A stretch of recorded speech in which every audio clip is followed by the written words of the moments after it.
3절에 보면은 그렇게 말씀에 빠진 사람은 무슨 복을 받는가? 시인은 은유를 들어서 설명하는데 그는 나무와 같다 그랬습니다. 어떤 나무인가 하면은 수로가에 심겨진 나무와 같다. 우리 번역에는 시냇가라 그랬는데 원문은 수로라고 하는 것이 더 맞습니다.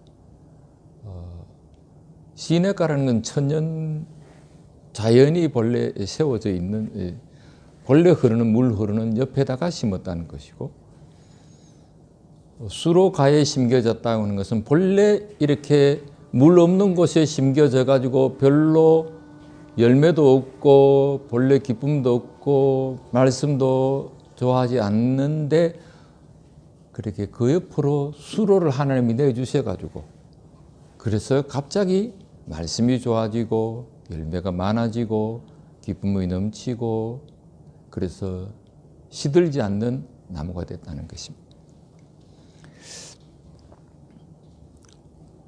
열매를 제때에 준다 하는 말은 그러니까 젊을 때 은혜 받을 때 은혜 받고 공부할 때는 공부하고 그리고 결혼할 때는 결혼하고 취직할 때는 취직하고 그리고 은퇴할 때는 은퇴하고 그때 따라서 열매를 맺는다는 것이 그게 아름답다는 겁니다. 그렇게 되는 복을 누리게 된다는 것입니다. 그 잎사귀가 마르지 아니함 같으니 그랬습니다. 잎사귀가 마르지 않는 나무가 이스라엘에 어떤 나무가 있는가? 대표적인 것이 대추야자나무입니다. 보통 성경에서 종려나무라고 그런 것인데 그 대추야자나무는 열매가 얼마나 풍성한지 그 열매가 풍성한 것으로도 유명하고 그리고 사철 그 잎사귀가 마르지 않습니다. 마치 종려나무 같이 그렇게 시절을 따라서 항상 때가 되면 열매가 맺히고 그런 사람이 된다는 얘기입니다. 말씀을 읽으면은 말씀 속에서 영감이 넘치고 그리고 아이디어가 넘치고 그래서 하는 일마다 다 잘 된다는 것입니다. 말씀 속에는 말씀은 아무것도 아닌 것 같지만 말씀 속에는 보이지 않는 세계가 있고 그 보이지 않는 세계가 보이는 세계를 다 지었으니까 그 보이지 않는 하나님, 보이지 않는 능력이 우리들에게 임하게 되면은 그런 보이는 모든 것에서 다 열매를 맺게 된다고 하는 것입니다.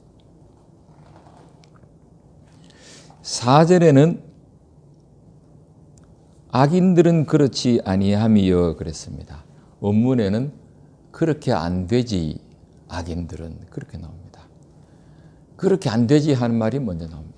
절대로 그런 일이 없다는 거예요. 악인들은 시절을 쫓아서 열매를 맺는 그런 일이 없다는 거죠. 사철 푸른 잎사귀를 갖게 되는 그런 일은 악인들한테는 없다는 것입니다. 악인들은 겨와 같다 그랬습니다. 겨는 많아도 겨입니다. 우리는 수가 많으니까 우리를 누가 어떻게 하겠느냐 그래 생각할지 몰라도 바람이 그것을 날려버린다 그랬습니다. 바람이 어지간히 불어도 종려나무는 끄떡없지만은 겨는 아무리 자기들이 수가 많다 그래도 바람 불어버리면 다 날아가 버립니다. 하나는 종려나무고 하나는 겨라는 거죠.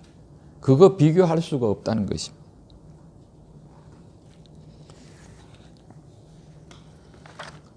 바람과 함께 사라지다라는 그런 소설 영화도 있지만은 인생에는 여러 번 바람이 붑니다.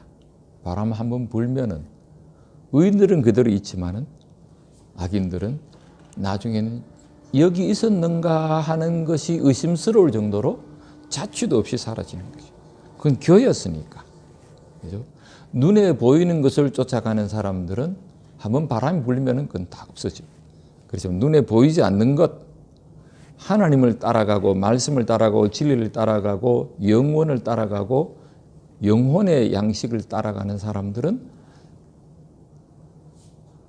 그 바람이 불어도 흔들리지 않고 그대로 있다는 거죠. 5절에 보면은 그러므로 악인들은 심판을 견디지 못하며 죄인들이 의인들의 모임에 들지 못하리로다 그랬습니다. 악인들은 심판을 견디지 못한다. 바람 불면은 그들이 뭉쳐봤자 아무 소용없다. 그건 날아간다는 거예요. 심판을 견디지 못한다. 죄인들이 나왔습니다. 죄인하고 악인하고 뭐가 다른가? 여기 1절에 보면 악인들의 꾀를 쫓지 아니하며 그런 말이 나오는데 악인은 남을 유혹해가지고 잘못된 방향으로 이끄는 악한 사람들입니다. 좀 더 적극적인 사람들입니다. 죄인들은 죄 가운데 사는 사람들입니다. 그렇지만 남을 억지로 끌어들이려고 하거나 유혹해가지고 악의 길로 인도하거나 그런 짓은 하지 않지만은 그렇지만은 죄가 자기들의 삶이고 죄에서 벗어나려고 생각하는 것이 없는 죄가 직업인 사람, 죄가 생활인 사람 그런 사람들이 죄인입니다. 악인은 그들 중에서 우두머리와 같은 사람들 그런 사람들은 죄인들보다 더 나쁜 사람들이죠. 그런 사람들이 심판에서 겨와 같아서 견디지 못하고 죄인들은 악인만큼은 아니지만은 이 사람들은 의인들을 도와주려고 그러기도 하고 의인들 사이에 끼고 싶어 하지만은 죄가 직업이고 죄가 생활인 사람들은 의인들의 모임에 들어오지를 못한다는 거죠. 중간에 있으면서 나는 그래도 완전히 악한 사람은 아니다. 그렇게 생각할지 몰라도 죄 가운데 살아가는 사람들은 의인들의 모임에 들어오지 못한다. 무릇 의인들의 길은 여호와께서 인정하시나 여호와께서 알고 계신다는 거죠. 아신다 하는 뜻입니다. 아신다. 너 지금 이렇게 하는 것을 대통령이 알고 있어? 대통령이 알고 있어. 그러면 되는 거죠. 너 이거 이렇게 하는 것 왕이 인정한 거야? 알고 인정한 거야. 그러면 그건 괜찮다는 거죠. 의인의 길은 하나님께서 인정하시고 알고 계시고 도와주시고 보호해 주신다는 거죠. 그렇지만은 악인들의 길은 망한다. 악인들의 길은 그들이 남을 유혹해서 나쁜 길로 인도하고 죄인이 되게 만들고 그리고 조롱하는 자들의 자리에 앉고 했던 그런 악인들은 아무리 지금 떵떵거려도 눈에 보이기는 대단한 것 같아도 결국은 망한다는 거죠. 결국 인생 사는 데서는 딱 두 가지 길밖에 없는데 하나는 의인의 길이고 하나는 악인의 길이고 의인의 길은 하나님의 은총을 받아서 말씀이 좋아서 그것을 주야로 자꾸 소리내서 읽는 그런 길, 그런 삶, 그런 사람한테는 시제를 쫓아서 열매를 항상 맺게 되고 악인들은 그렇지 않고 대단한 것 같아도 실제로 영적으로 보면은 그건 결하는 거죠. 작은 변화만 있어도 날아가 버린다. 그래 이 시편 1편에서는 우리 인생을 사는 사람들이 어떻게 살아야 되는가? 두 가지 길밖에 없다는 결국은 두 가지라는 거죠. 의인의 길을 갈 것인가? 악인의 길을 갈 것인가?